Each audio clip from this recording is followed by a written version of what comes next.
नमस्कार, जी बिजनेस में आपका स्वागत है। मैं ब्रजेश। आम आदमी के लिए राहत की खबर आई है। पेट्रोल और डीजल एक बार फिर सस्ता हुआ है। पेट्रोल की कीमत ₹1.42 प्रति लीटर कम हुई है, जबकि डीजल की कीमत ₹2.01 कम की गई है। कम हुई कीमतें आज आधी रात से लागू होंगी। आपको बता दें कि इस महीने में यह तीसरी कटौती की है और एक बार फिर लोगों को कम से कम पेट्रोल और डीजल के दामों में राहत मिली है। ₹1.42 प्रति लीटर पेट्रोल के दाम और ₹2.01 डीजल के दामों में प्रति लीटर कटौती की गई है। नई कीमतें आज आधी रात से लागू होंगी। देश के 4 बड़े शहरों में पेट्रोल के दाम आपको बता दें, दिल्ली में पहले ₹62.51 प्रति लीटर था, जो अब घटकर ₹61.09 हो जाएगा। कोलकाता में ₹66.03 से घटकर ₹64.61 हो जाएगा। मुंबई में सबसे महंगा पेट्रोल मिलता है, वहां पेट्रोल के दाम ₹67.11 से घटकर ₹65.69 हो जाएंगे, जबकि चेन्नई में ₹62 से घटकर ₹60.58 प्रति लीटर हो जाएगा। और डीजल की बात करें तो देश के 4 बड़े शहरों में डीजल के दाम ₹54.28 जो कि दिल्ली में दाम है, इससे घटकर ₹52.27 हो जाएगा। मुंबई में डीजल के दाम ₹59.60 है मौजूदा, जो घटकर अब ₹57.59 हो जाएगा प्रति लीटर। कोलकाता में डीजल के दाम ₹56.48 से घटकर ₹54.47 हो जाएगा, जबकि चेन्नई में डीजल की कीमत ₹55.82 प्रति लीटर से घटकर ₹53.81 हो जाएगी।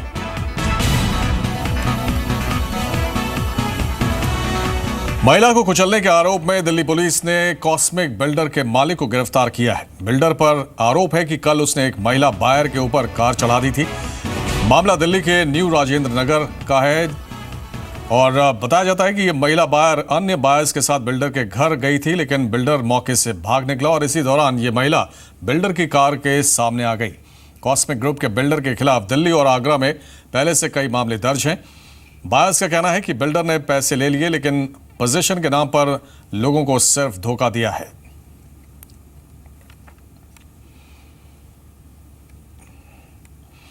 विजय माल्या के भारत आने के इंतजार में बैठे उन्हें कर्ज देने वाले बैंक और आईटी विभाग के अधिकारी अब उनकी बंद पड़ी किंगफिशर एयरलाइंस की 700 करोड़ रुपए मूल्य की संपत्ति की अगले महीने नीलामी करने जा रहे हैं। जिन सामानों के लिए बोली लगाने वालों का इंतजार है, उनमें मुंबई हवाई अड्डे के पास स्थित किंगफिशर हाउस, कंपनी की कारें, ऑफिस फर्नीचर, माल्या का आलीशान जेट, दावतों के आयोजन के लिए मशहूर गोवा में किंगफिशर विला और फ्लाई विद गुड टाइम सहित कंपनी के कई ब्रांड और ट्रेडमार्क शामिल हैं। इन संपत्तियों की नीलामी की यह दूसरी कोशिश है। कंपनी पर हजारों करोड़ रुपए के बकायों की वसूली के प्रयासों के तहत इन संपत्तियों की पहले कराई गई नीलामी ठंडी रही थी। बोली लगाने वालों के नहीं आने के बाद सभी संपत्तियों के लिए आरक्षित मूल्य को कम कर दिया गया है।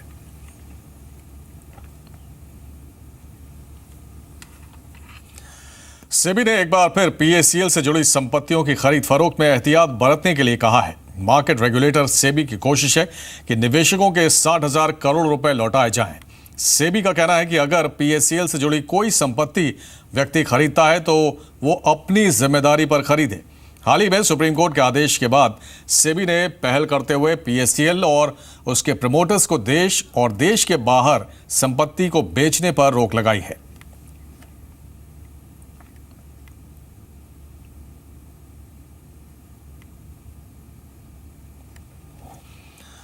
जुलाई में एफपीआई इनफ्लो 4 महीने के उच्चतम स्तर पर पहुंच गया है। विदेशी निवेशकों ने भारतीय शेयर बाजार में करीब 12,600 करोड़ रुपए का निवेश किया है। एफपीआई इनफ्लो बढ़ने की सबसे बड़ी वजह राज्यसभा में जीएसटी बिल पास होने की उम्मीद मानी जा रही है। इसके साथ ही विदेशी पोर्टफोलियो निवेशकों ने 6,845 करोड़ रुपए डेट मार्केट में निवेश किया है। अच्छा मानसून, बड़ी कंपनियों के अच्छे रिजल्ट भी जुलाई में एफपीआई इनफ्लो बढ़ने की बड़ी वजह मानी जा रही है। इससे पहले भारतीय शेयर बाजार में मार्च में सबसे ज्यादा 21,143 करोड़ रुपए का एफपीआई इनफ्लो आया था।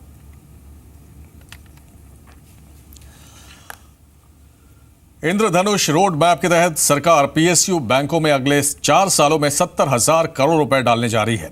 सरकार ने पीएसयू बैंकों को पब्लिक ऑफिस और नॉन कोर एसेट्स को बेचकर पैसा जुटाने का प्लान मांगा है। वित्त मंत्रालय के वरिष्ठ अधिकारियों के साथ पीएसयू बैंकों के सीएफओ की बैठक हुई, जिसमें पीएसयू बैंकों को मार्केट में पैसा जुटाने का निर्देश दिया गया। बैंकों को करीब 1.1 लाख करोड़ की रकम जुटानी है ताकि वे बेसिल 3 नॉर्म्स का पालन कर सकें। बेसिल 3 नॉर्म्स के मुताबिक बैंकों को 21 मार्च 2019 तक कैपिटल रेशियो का कम से कम 9% रखना अनिवार्य है।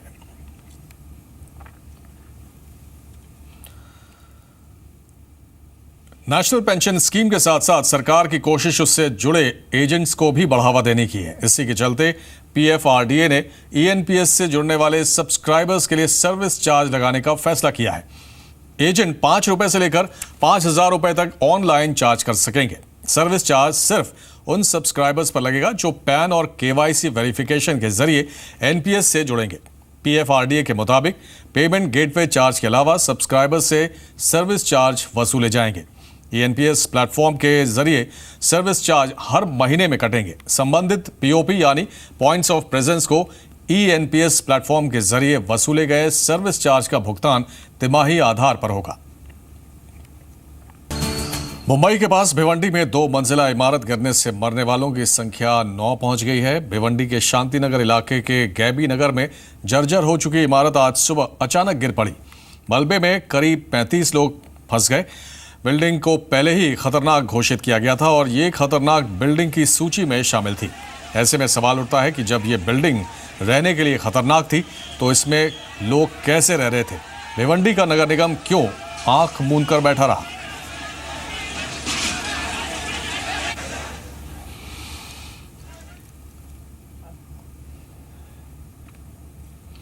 सऊदी अरब में नौकरी गंवाने की वजह से करीब 10,000 भारतीय फंस गए हैं। उनकी हालत भुखमरी के स्तर तक पहुंच गई है, लेकिन उनकी मदद के लिए विदेश मंत्रालय सामने आया है।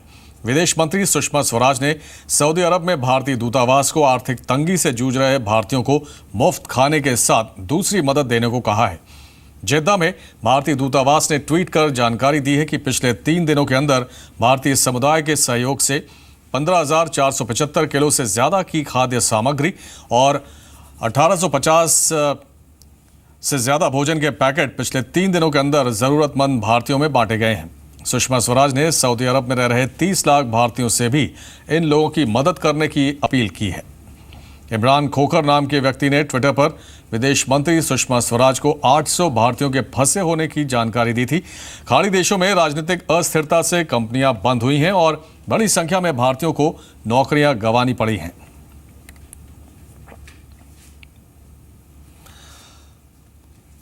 जम्मू कश्मीर के डिप्टी सीएम निर्मल सिंह ने एक विवादित बयान दिया है। निर्मल सिंह ने शुक्रवार को कटरा में कहा कि बुरहान वानी का एनकाउंटर एक्सीडेंटल था और सरकार को इस एनकाउंटर में बुरहान वानी के फंसे होने की खबर नहीं थी। डॉक्टर निर्मल सिंह ने कहा कि अगर पहले से सरकार के पास बुरहान वानी के कोकरनाग एनकाउंटर की खबर होती तो सुरक्षा एजेंसी और पुलिस एहतियाती कदम उठाती। इसके बारे में पता नहीं था, ऐसे हमें पुलिस ने और जो सिक्योरिटी फोर्सेस ने बताया। ये एक्सीडेंट के साथ एक एक्सीडेंट था ये, क्योंकि पहले मालूम होता, क्योंकि कोई ऑपरेशन होता है प्रिकॉशंस लिए जाते हैं, लेकिन इस प्रकार का होगा ये मालूम नहीं था। अगर होता तो तैयारी रहती और ये ऑपरेशन आगे भी चलेंगे, क्योंकि टेररिस्ट जो गन के साथ है उसको उसी तरीके से मैंने बिल्कुल नहीं कहा, ये बिल्कुल पता नहीं, बदकिस्मती से इस प्रकार की बात मैंने भी देखी है। हमें पूछा गया था, मुझे पूछा गया कि जो वायलेंस हुआ है किलिंग के बाद, जिस प्रकार से इतना वायलेंस हुआ है उससे सरकार फेल हो गई और आपने कुछ नहीं किया। तो हमने कहा कि देखिए जो टेररिस्ट रूटीन का एंटी टेररिस्ट ऑपरेशन था, जिसमें बाद में पता लगा कि उसमें बुरहान वानी था।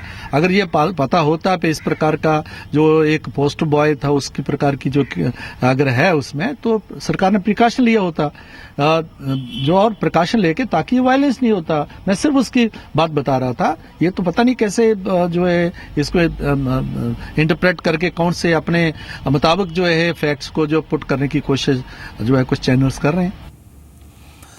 वहीं निर्मल सिंह के बयान पर केंद्रीय मंत्री जितेंद्र सिंह का कहना है कि सुरक्षा बलों की कार्रवाई पर किसी तरह का कमेंट सही नहीं होगा। देखिए, मेरा ये मानना है कि सुरक्षा बलों के संबंधित जितनी भी कार्रवाई है, विषय हैं, ये सुरक्षा बलों की सूझबूझ पर ही छोड़ देने चाहिए। किस प्रकार आतंकवाद की स्थिति में निपटना है, ये हम सबसे ज्यादा बेहतर सुरक्षा बल जानते हैं। हमारी फौज, हमारे सेना बल, हमारे अर्धसेना बल विश्व में बढ़िया सेनाओं में से एक है। हमें उनकी सूझबूझ और उनके निर्णय करने की क्षमता पर पूरा। निर्मल सिंह जी को समझना चाहिए कि वो किस ओहदे पे हैं, उसका क्या दायित्व है, उस पद की क्या गरिमा है और किस प्रकार कोऑर्डिनेशन, समन्वय इतना आवश्यक है। और अगर वो समन्वय नहीं था तो मैं समझता हूँ वो किस ओर इशारा कर रहे हैं। क्या वो भारत सरकार के सिक्योरिटी एस्टेब्लिशमेंट की ओर इशारा कर रहे हैं कि उन्होंने उनको लूप में नहीं रखा। मैं समझता हूँ कि इस प्रकार की टिप्पणियों से ये अपनी विश्वसनीयता लगातार प्रति मिनट खोते जा रहे हैं। जम्मू कश्मीर के राजौरी इलाके से सेना का एक वीडियो सामने आया है जिसे हर किसी को देखना चाहिए। सेना पर उंगलियां उठाने वालों को ये वीडियो देखना और ज्यादा जरूरी है। राजौरी में सेना ने जवानों ने जान पर खेलकर एक स्कूली बच्चे की जिंदगी बचाई। ये तस्वीरें उसी रेस्क्यू ऑपरेशन की है। स्कूल जाने के लिए लकड़ी का सकरा पुल पार करते वक्त ये बच्चा नदी में गिर गया था, जिसे बचाने के लिए एक और शख्स नदी में उतर गया और दोनों तेज धार में बहने लगे। तभी सेना के जवानों ने अपनी जान की बाजी लगाते हुए दोनों को सुरक्षित नदी से बाहर निकाल लिया।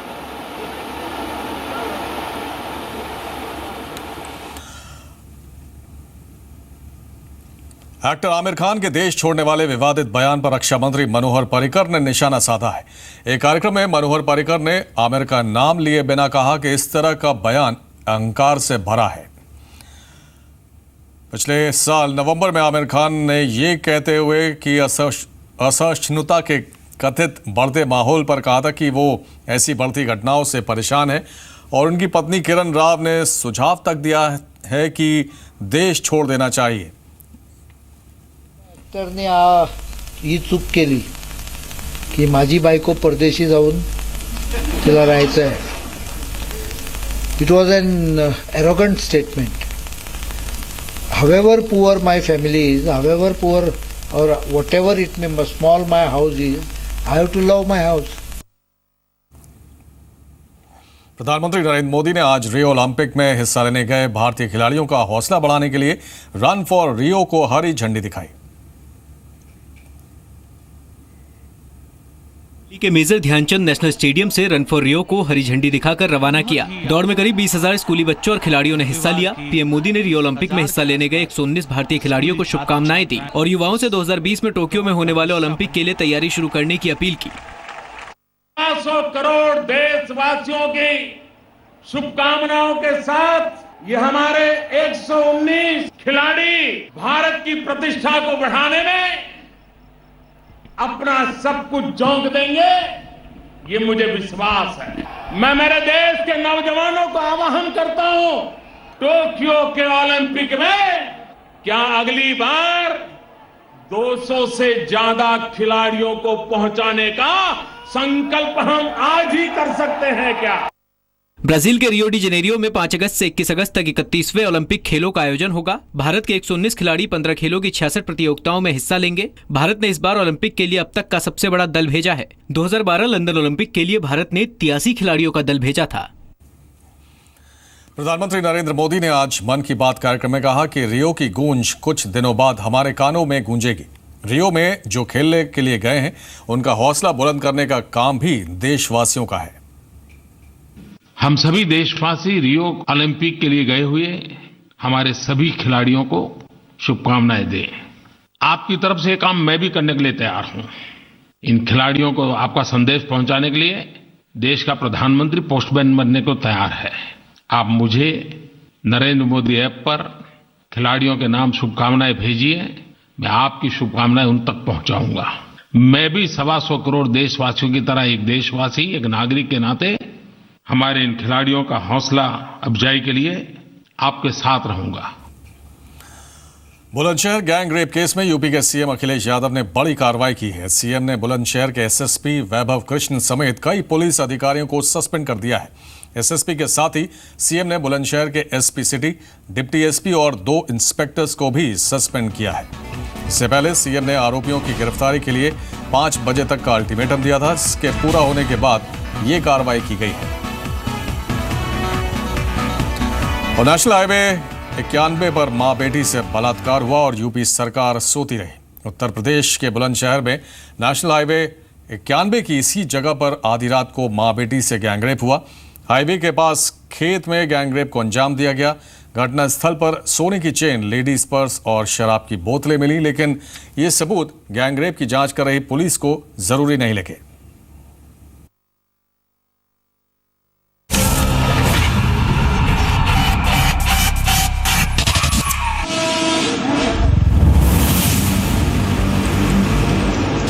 उत्तर प्रदेश में आम लोग कितने सुरक्षित हैं, महिलाएं कितनी सुरक्षित हैं, ये सवाल एक बार फिर खड़ा हुआ है। उत्तर प्रदेश को उत्तम प्रदेश बनाने वाली समाजवादी सरकार निशाने पर है। पुलिस महकमे में हड़कंप मचा है। दरअसल नेशनल हाईवे 91 पर बुलंदशहर बाईपास के पास करीब 1 दर्जन अपराधियों ने एक परिवार को बंधक बनाकर न केवल लूटपाट की, बल्कि एक महिला और उसकी 14 साल की बेटी के साथ गैंग रेप भी किया। महिला का परिवार शुक्रवार देर रात नोएडा से शाहजहांपुर जा रहा था। डीजीपी जावेद अहमद ने घटनास्थल का दौरा करने के बाद कहा कि पीड़ितों ने 3 आरोपियों को आइडेंटिफाई किया है। इनमें बबलू, नरेश, रईस शामिल हैं। वारदात के पीछे हबूदा गैंग के शामिल होने की आशंका जताई है। आज ही हो जाएगा टुडे। 3 लोग आइडेंटिफाई कर लिए गए। क्यों नहीं लाया जा रहा सर? मैंने आपको जवाब दिया ना, when they want to meet you they will meet you. अफसोस की बात यह है कि इतनी बड़ी घटना के बाद भी सड़कों पर ना तो सिविल सोसाइटी के लोग निकले, न ही किसी सियासी दल ने विरोध प्रदर्शन किया। हाँ, राजनीतिक धर्म निभाते हुए विपक्षी दलों ने गैंगरेप को लेकर अखिलेश सरकार पर जरूर हमला बोला। किस तरह से गुंडे बदमाशों के हौसले बुलंद हैं। कानून व्यवस्था नाम की लगता है चीज कहीं रह नहीं गई है। ये मेरी कंस्टिट्यूएंसी का परिवार है और बुलंदशहर का वो हिस्सा जो है तो बुलंदशहर में तकनीकी दृष्टि से, लेकिन मेरे ही आसपास के क्षेत्र का हिस्सा है। ये मेरे लिए और भी शर्मनाक स्थिति है। इससे ये पता चलता है कि अखिलेश यादव के राज में, समाजवादी पार्टी के शासन में कोई कानून व्यवस्था नहीं है। गुंडा राज चरम पर है। माँ बेटी सुरक्षित नहीं है, कोई महिला सुरक्षित नहीं है, कोई गरीब आदमी सुरक्षित नहीं है, कोई व्यापारी सुरक्षित नहीं है। कभी भी दिन दहाड़े लूट लेते हैं, पैसे से भी लूटते हैं और इज्जत भी लूटते हैं। अखिलेश यादव की सरकार को तत्काल रूप से बर्खास्त करके वहां पर एक गवर्नर रूल लगाया जाए। हमारी बहन और बेटियों, उनकी अस्मिता पर आए दिन दहाड़े गुंडों के द्वारा हमला किया जाता है और सरकारें मूक दर्शक बनी रहती हैं। फिर चाहे वो सपा की सरकार हो उत्तर प्रदेश में और चाहे वो दिल्ली में मोदी जी की सरकार हो, नहीं लगता कि जो लोग बेटी बचाओ बेटी पढ़ाओ का नारा देते थे, अब तो बेटी उठाओ और बेटी को अपमानित करो, ये आए दिन की घटना हो गई है। क्या कार्रवाई करेंगे सपा के प्रमुख अखिलेश यादव जी और क्या संज्ञान लेंगे मोदी जी? राष्ट्रीय महिला आयोग ने घटना पर संज्ञान लिया और किसी की गिरफ्तारी न होने पर सवाल उठाए। महिला आयोग की पूर्व अध्यक्ष ने भी उत्तर प्रदेश की कानून व्यवस्था पर सवाल उठाए। ये भी कहा गया कि अब शायद महिलाओं को प्रदेश छोड़कर जाना होगा।